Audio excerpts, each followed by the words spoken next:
ತಂದೆ ಏನು ಹೇಳೋರು? ಅವರು ಹೋಟೆಲಿಯರ್ ಇದ್ರು. ಹಾಂ, ಎಲ್ಲರೂ ನಮ್ಮ ತಂದೆನೂ ಕೂಡ ಇದೆಲ್ಲ ಆಗೋದಿಲ್ಲ, ಯಾಕೆ ಇಷ್ಟೆಲ್ಲ ನೀನು ಯೋಚನೆ ಮಾಡ್ತೀಯ, ಇದೆಲ್ಲ ಆಗೋದಿಲ್ಲ, ಬಿಸ್ನೆಸ್ಸಿಗೆ ಇದೆಲ್ಲ ಬೇಕಿಲ್ಲ ಅಂತ ಪ್ರತಿಯೊಬ್ಬರೂ. ಈಗ ಅವರು ಇರೋಂತಲ್ಲ, ತಂದೆಯವರು ಈಗ ಏಜ್ ಆಗಿದೆ. ಯಾಕೆಂದ್ರೆ ಹೋಟೆಲ್ ಉದ್ಯಮ ಅಂದ್ರೆ ಹೇಗಿರುತ್ತೆ ಅಂತ ಹೇಳಿದ್ರೆ, ಒಂದು ಮೂಟೆ ಅಕ್ಕಿ ಎಷ್ಟು ಕಮ್ಮಿಗೆ ಸಿಕ್ಕಿದ್ರೆ ನಾನು ಅದರಿಂದ ಲಾಭ ಮಾಡ್ಕೋಬಹುದು ಅಂತ ನೋಡ್ತಾರೆ. ಎಲ್ಲ ಉದ್ಯಮನೂ ಅದೇ ಥರ ಇದೆ, ಆಲ್ಮೋಸ್ಟ್ ಎಲ್ಲಾನು. ಹೋಟೆಲ್ ಉದ್ಯಮದಲ್ಲೂ ಹಾಗೆ ಇರುತ್ತೆ. ನನಗೆ ಎಷ್ಟು ಕಮ್ಮಿಗೆ ಸಿಗುತ್ತೋ ಅದನ್ನ ಅಂತಂದು ಹೆಚ್ಚು ಹೆಚ್ಚು ಲಾಭ ಮಾಡ್ಕೊಳ್ಬೇಕು ಅಂತ ಇರುತ್ತೆ. ಟೇಸ್ಟಿಗೆ ಡಾಲ್ಡಾ ಬಳಸ್ತಾರೋ, ಅಂದ್ರೆ ವನಸ್ಪತಿ ಬಳಸ್ತಾರೋ, ಅಥವಾ ಇನ್ನೇನು ಬಳಸ್ತಾರೋ, ಒಟ್ಟು ಟೇಸ್ಟ್ ಚೆನ್ನಾಗಿ ಬರಬೇಕು ಅಂತ. ಸರಿಯಾದ ಆಹಾರ ಕೊಡೋದಿಲ್ಲ ಅಂತಾನೆ ಹೇಳ್ತಿಲ್ಲ. ಉದ್ಯಮಿಗಳು ಬಹಳಷ್ಟು ಜನ ಇದ್ದಾರೆ ಹೋಟೆಲಿಯರ್ಸ್. ಅವ್ರದ್ದು ಬೆಸ್ಟ್ ಉದ್ದೇಶ ಏನಿರುತ್ತೆ ಅಂದ್ರೆ ಗ್ರಾಹಕರಿಗೆ ಒಂದು ಒಳ್ಳೆ ಆರೋಗ್ಯಕರ ಊಟನೇ ಕೊಡಬೇಕು ಅಂತ. ಅದರ ಮಧ್ಯದಲ್ಲಿ ನಾವು ನೋಡ್ತೀವಿ ಕಾಂಪಿಟೇಷನ್ ಮತ್ತೆ ಲಾಭಕ್ಕೋಸ್ಕರ ಎಲ್ಲಾ ರೀತಿ ಬಳಕೆನೂ ಮಾಡ್ಕೊಳ್ತಾರೆ. ಯಾವುದು ಕಮ್ಮಿ ಕ್ವಾಲಿಟಿದು ಹೆಚ್ಚು ಲಾಭ ಕೊಡೋದಿರುತ್ತೋ ಅದನ್ನ ಬಳಸ್ಕೊಳ್ತಾ ಇರ್ತಾರೆ. ಆದರೆ ಸೌತ್ ರುಚೀಸ್ ನೋಡಿದ್ರೆ ₹1 ಎಕ್ಸ್ಟ್ರಾ ಆದ್ರೂ ಪರವಾಗಿಲ್ಲ, ಗ್ರಾಹಕರಿಗೆ ನಾವು ಅರ್ಥ ಮಾಡಿಸ್ತೀವಿ ನಾವು ಯಾಕೆ ಈ ಪ್ರೈಸ್ ಅನ್ನು ನಿಗದಿ ಮಾಡ್ತಾ ಇದ್ದೀವಿ, ಈ ಟೇಸ್ಟ್ ಯಾಕೆ ಬರ್ತಾ ಇದೆ ಅನ್ನೋದನ್ನ ನೀವು ಇದು ಏನಂದ್ರೆ ತುಂಬ ಜನ ಲ್ಯಾಕ್ ಆಫ್ ನಾಲೆಡ್ಜ್ ಇದೆ ಇದರಲ್ಲಿ. ಫುಡ್ ಇಂಡಸ್ಟ್ರಿನೂ ಅಷ್ಟೇ. ಈಗ ನಾನು ಯಾರು ಹೋಟೆಲಿಯರ್ಸ್ ಬಗ್ಗೆ ಅಂತ ನಾನು ಹೇಳ್ತಾ ಇಲ್ಲ. ಹೆಚ್ಚಿನ ಗ್ರಾಹಕರಿಗೆ ಮನೆಗೆ ತೊಗೊಂಡೋಗ್ಬೇಕಾದ್ರೂ ಅಷ್ಟೇ ಕಮ್ಮಿ ರೇಟಿಂದ ಏನಿದೆ ಅದನ್ನು ತೊಗೊಂಡೋಗ್ತಾರೆ. ಈಗ ಈ ಬ್ರ್ಯಾಂಡು ₹10 ಕೊಡ್ತಾ ಇದೆ, ಇನ್ನೊಂದು ಬ್ರ್ಯಾಂಡ್ ₹9 ಕೊಡ್ತಾ ಇದೆ, ₹9 ತೊಗೊಂಡೋಗ್ತಾರೆ. ಎರಡು ಒಂದೇ ಆಯಿಲ್ ಅಲ್ವಾ, ಎರಡು ಒಂದೇ ಅಲ್ವಾ ಪ್ರಾಡಕ್ಟ್ ಅಂತ, ಆ ಥರ ಇದೆ. ಮತ್ತು ಇನ್ನೊಂದು ಏನಾಗಿದೆ ಅಂದರೆ ಲ್ಯಾಕ್ ಆಫ್ ನಾಲೆಡ್ಜ್. ತುಂಬ ಜನಕ್ಕೆ ಈಗ ಡಾಲ್ಡಾ ಅಂದರೆ ಏನು, ವನಸ್ಪತಿ ಅಂದರೆ ಏನು ಗೊತ್ತಿಲ್ಲ, ರಿಫೈನ್ಡ್ ಆಯಿಲ್ ಅಂದರೆ ಏನು, ಅಥವಾ ಕ್ರೂಡ್ ವೆಜಿಟೇಬಲ್ ಆಯಿಲ್ ಅಂದರೆ ಏನು, ಇದೆಲ್ಲ ಏನೇನೋ ನೇಮ್ ಕೊಟ್ಟಿದ್ದಾರೆ. ಇದು ಏನಂದ್ರೆ ಜನಕ್ಕೆ ಗೊತ್ತಿಲ್ಲ. ಆಯಿತು, ಪೆಸ್ಟಿಸೈಡ್ಸು, ಇನ್ಸೆಕ್ಟಿಸೈಡ್ಸು, ಗೊಬ್ಬರ, ರಸಗೊಬ್ಬರ, ಇದೆಲ್ಲ ಜನಗಳು ನೋಡಿದ್ದಾರೆ ಇವತ್ತು. ಅದರದ್ದು ಪಾಪ ಅವ್ರಿಗೆ ಚಾಯ್ಸ್ ಇಲ್ಲ. ಈಗ ಬೇರೆ ಕಡೆ ಅವೈಲಬಿಲಿಟಿ ಇಲ್ಲ, ಆ ಥರ ಬೆಳೆಯೋರು ಇಲ್ಲ, ಅವೈಲಬಿಲಿಟಿನೂ ಇಲ್ಲ. ಬೆಳೆಯೋರಿಗೂ ಏನಂದರೆ ರೈತರಿಗೆ ಒಂದು ಬೆಳೆದಿದ್ದಕ್ಕೆ ಸರಿಯಾದ ಬೆಲೆನೂ ಸಿಗೋದಿಲ್ಲ, ಅದಕ್ಕೆ ಸರಿಯಾದ ಮಾರ್ಕೆಟ್ ಇಲ್ಲ. ಈ ಥರ ಇದೇನೆಂದರೆ ಒಬ್ರಿಗೊಬ್ಬರು ಪ್ರೋತ್ಸಾಹದಾಯಕವಾಗಿ ಕೆಲಸ ಮಾಡ್ಕೊಂಡು ಹೋದರೆ ಎಲ್ರಿಗೂ ಸಿಗುತ್ತೆ, ಎಲ್ಲದನ್ನೂ ಅವೈಲಬಲ್ ಆಗಿ ಮಾಡ್ಬೋದು, ಕೆಲಸನೂ ಮಾಡ್ಕೊತ ಹೋಗ್ಬೋದು. ಅದಕ್ಕೆ ಏನಂದರೆ ಫಸ್ಟು ಈಗ ಒಂದು ಈ ಥರ ಹೇಳ್ಬೋದು, ಏನಂದರೆ ಮಂತ್ರ ಹೇಳ್ತೀವಿ, ಅದರ ಅರ್ಥ ಗೊತ್ತಿರಲ್ಲ. ಸಂಸ್ಕೃತ ಮಂತ್ರ ಹೇಳ್ತೀವಿ, ಅದರ ಅರ್ಥ ಗೊತ್ತಿರಲ್ಲ. ಅದೇ ಥರ ಇದು ಆಗಿದೆ ಜೀವನ. ನಾವೀಗ ಏನೇ ಒಂದು ಕೆಲಸ ಮಾಡ್ತಾಯಿದ್ದೀವಿ, ನಾವು ಏನು ಮಾಡ್ತಾಯಿದ್ದೀವಿ ಅನ್ನೋದು ನಮ್ಗೆ ಗೊತ್ತಿಲ್ಲ. ನಾವು ಒಂದೇ ಒಂದು ಉದ್ದೇಶ ಇಟ್ಕೊಂಡು ಒಂದು ಕೆಲಸ ಮಾಡ್ತಾಯಿರ್ತೀವಿ ಅಷ್ಟೇ. ಈಗ ನಾವೊಂದು ರೆಸ್ಟೋರೆಂಟ್ ನಡೆಸ್ತಾ ಇದ್ದೀನಿ ಅಂದರೆ, ನೀವು ಹೇಳ್ದಾಗೆ ನನ್ನ ಜೀವನ ಮಾಡಬೇಕು, ಅಥವಾ ನಾನು ಅದರಲ್ಲಿ ಹೆಚ್ಚು ಲಾಭ ಗಳಿಸಬೇಕು, ನಾನು ತುಂಬ ಚೆನ್ನಾಗಿ ಬದುಕಬೇಕು ಅನ್ನೋದು ಒಂದು ಯೋಚನೆ ಇರುತ್ತೆ. ಬಿಟ್ಟರೆ ಬೇರೆ ಯೋಚನೆ ನಾವು ಅದರಲ್ಲಿ ಮಾಡೋಕ್ಕಾಗೋದಿಲ್ಲ. ಅಂದರೆ ಎವ್ರಿಬಡಿ ಡಸ್ ಅಂತ ನಾನು ಹೇಳ್ತಾ ಇಲ್ಲ. ಬಹಳಷ್ಟು ದೊಡ್ಡ ದೊಡ್ಡ ಹೋಟೆಲಿಯರ್ಸ್ ಇದ್ದಾರೆ, ಅವರ ಉದ್ದೇಶನೂ ಬಹಳ ಹೆಲ್ದಿ ಆಗಿರೋ ಆರೋಗ್ಯಕರವಾದ ಊಟ ಕೊಡಬೇಕು. ಅದಕ್ಕೆ ಹೇಳಿದ್ನಲ್ಲ, ಅವರಿಗೆ ಅವೈಲಬಲ್ ಆಗಿ ಈಗ ತರಕಾರಿ ಬೇಕಂದರೆ ಸಿಗೋದಿಲ್ಲ. ಈಗ ಆರ್ಗ್ಯಾನಿಕ್ ವೆಜಿಟೇಬಲ್ಲೇ ಬೇಕು ಅಂದರೆ ಅವರಿಗೆ ಸಿಗ್ತಾ ಇಲ್ಲ. ಆಯಿಲ್ ಬೇಕಂದರೆ ಈಗ ಕೋಲ್ಡ್ ಪ್ರೆಸ್ಡ್ ಆಯಿಲ್ಸ್ ಎಲ್ಲ ಬಂದಿದೆ, ಅದನ್ನು ಕೆಲವು ರೆಸ್ಟೋರೆಂಟ್ ಅವರು ಈಗ ಚೆನ್ನಾಗಿ ಬಳಸ್ತಾ ಇದ್ದಾರೆ.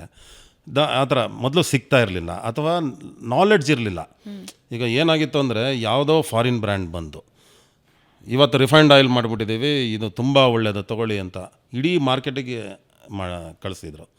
ಮಾರ್ಕೆಟ್ ಅವರೆಲ್ಲ ತೊಗೊಂಡ್ರು, ಏನು ಯೋಚನೆ ಮಾಡಲಿಲ್ಲ. ಅಡ್ವರ್ಟೈಸ್ಮೆಂಟ್ ಬಂತು, ತೊಗೊಂಡ್ರು, ಎಲ್ಲ ಅದನ್ನು ಬಳಸ್ತಾಯಿದ್ರು.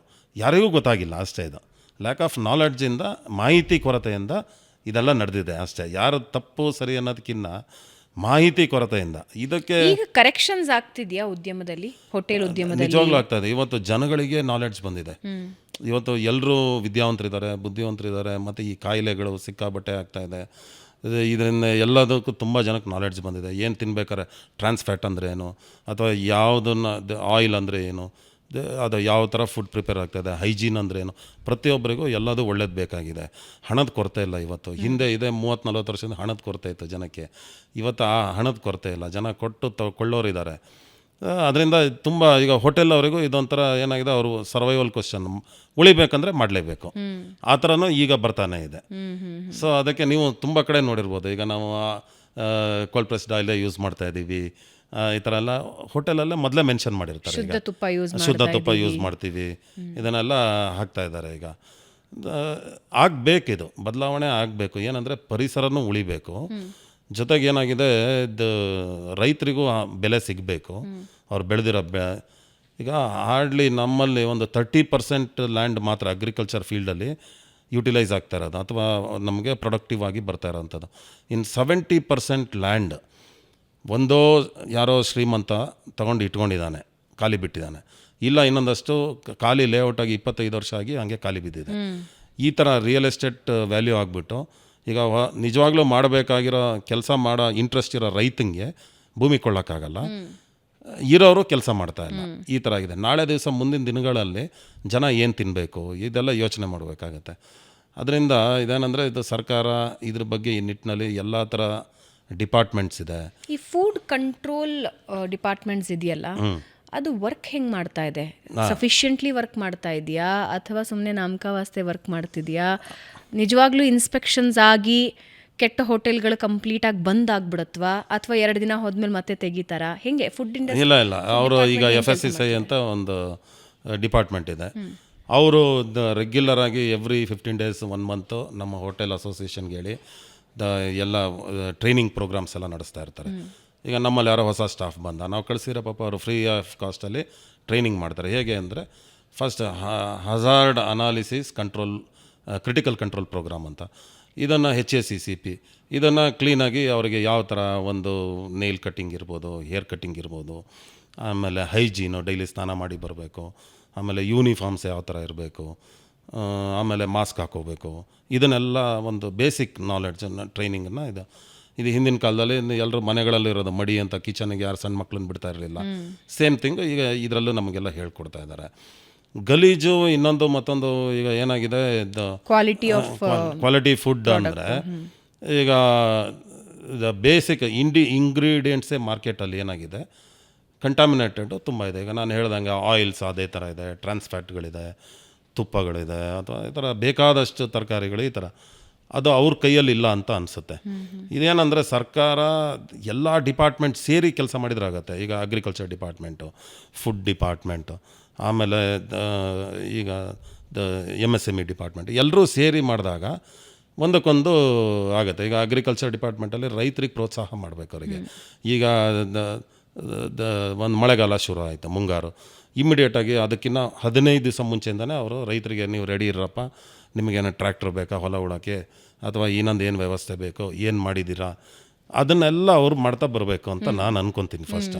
ಆಮೇಲೆ ನಿಮ್ಮ ಹತ್ರ ಬಿತ್ತನೆ ಬೀಜ ಇದೆಯಾ, ಅಥವಾ ಈಗ ನಾವೆಲ್ಲ ಏನಂದರೆ ನಮ್ಮ ಹತ್ರ ಬಿತ್ತನೆ ಬೀಜ ನಮ್ಮ ಹತ್ರ ಇದ್ದಿದ್ದು ನಮ್ಮ ಅಜ್ಜಿ ಹತ್ರ ಒಂದು 4 ಎಕರೆ ಇದ್ದಿದ್ದು ಅಷ್ಟೇ. ಅಷ್ಟಕ್ಕೆ ಎಷ್ಟು ಬೇಕೋ ಅವರು ಬೀಜನ ಸ್ಟೋರ್ ಮಾಡಿ ಇಟ್ಕೊತಾ ಇದ್ರು. ಅವ್ರು ಏನೇನು ಬೆಳೀತಾಯಿದ್ರು ಅದನ್ನು ನಾವೆಲ್ಲೂ ಹೊರಗಡೆ ತರ್ತಾ ಇರಲಿಲ್ಲ. ಯಾವುದು ಸರ್ಕಾರದ ಮೇಲೆ ಇನ್ನೊಬ್ಬರ ಮೇಲೆ ಡಿಪೆಂಡ್ ಆಗಿರಲಿಲ್ಲ. ಆ ಥರ ರೈತರುಗಳು ಕೆಲವರು ಇವತ್ತು ಇಟ್ಕೊಂಡಿದ್ದಾರೆ. ನಾನು ಕೆಲವು ಬೀಜ, ನನಗೆ ನಾಟಿ ಬೀಜ ಬೇಕಾದರೆ ಕೊಳ್ಳೇಗಾಲದಿಂದ ತರಿಸ್ತೀನಿ, ಅಲ್ಲೊಬ್ರು ಇದ್ದಾರೆ. ಆ ಥರ ಕೆಲವರು ಇಲ್ಲ ಅಂದರೆ ಸರ್ಕಾರನೇ ಕೇಳಬೇಕು ವಾಲಂಟಿಯರಾಗಿ, ನಿಮಗೇನು ಬೇಕು ರೆಡಿ ಇದೆಯಾ, ಈ ಥರ. ಆಮೇಲೆ ನೀವು ರೈತರು ನೀವು ಹಸು ಅಥವಾ ಕುರಿ ಇನ್ನೊಂದು ಪ್ರಾಣಿಗಳನ್ನ ಸಾಕಬೇಕು. ಅವರು ಡೊಮೆಸ್ಟಿಕ್ ಅನಿಮಲ್ಸ್ ಇದ್ದಿದ್ದನ್ನು ಸಾಕಬೇಕು. ಅದಕ್ಕೆ ಏನು ಪ್ರೋತ್ಸಾಹ ಬೇಕು, ಎಲ್ಲದನ್ನು ನೀವು ಕಮರ್ಷಿಯಲಾಗಿ ನೋಡೋಕ್ಕಾಗೋದೇ ಇಲ್ಲ. ಅದಕ್ಕೆ ಏನು ನಿಮಗೆ ಸಪೋರ್ಟ್ ಬೇಕು. ಅನಿಮಲ್ ಹಸ್ಬೆಂಡ್ರಿನೂ ಇದೆ, ಇಲ್ಲಿ ನಮ್ಮಲ್ಲಿ ಡಿಪಾರ್ಟ್ಮೆಂಟ್ ಇದೆ. ಈ ಥರ ಒಬ್ರಿಗೊಬ್ಬರು ಮನಸ್ಸು ಮಾಡಿದರೆ ಡೆಫಿನೆಟಾಗಿ ನಮ್ಮ ರಾಜ್ಯದಲ್ಲಿ ಈಗ ನಾನು ಹೇಳ್ದಂಗೆ ಒಂದು 25-30% ಅಗ್ರಿಕಲ್ಚರ್ ಫೀಲ್ಡು ವರ್ಕ್ ಆಗ್ತಾಯಿದೆ ಅಷ್ಟೇ. 70-75% ವರ್ಕ್ ಆಗ್ತಾಯಿಲ್ಲ. ಎಲ್ಲದೂ ಅದರ ಸಫಿಷಿಯೆಂಟಾಗಿ ಎಲ್ರಿಗೂ ಒಳ್ಳೆಯ ಆಹಾರ ಸಿಕ್ಕಿ ಎಲ್ಲರೂ ಹೆಲ್ದಿಯಾಗಿ ಬದುಕ್ಬೋದು. ಇದ್ರ ಬಗ್ಗೆ ಅವರು ವರ್ಕ್ ಮಾಡಬೇಕಷ್ಟೇ. ಗೌರ್ಮೆಂಟಿಂದನೂ ಬಹಳಷ್ಟು ವರ್ಕ್ಗಳಾಗಬೇಕಾಗಿದೆ.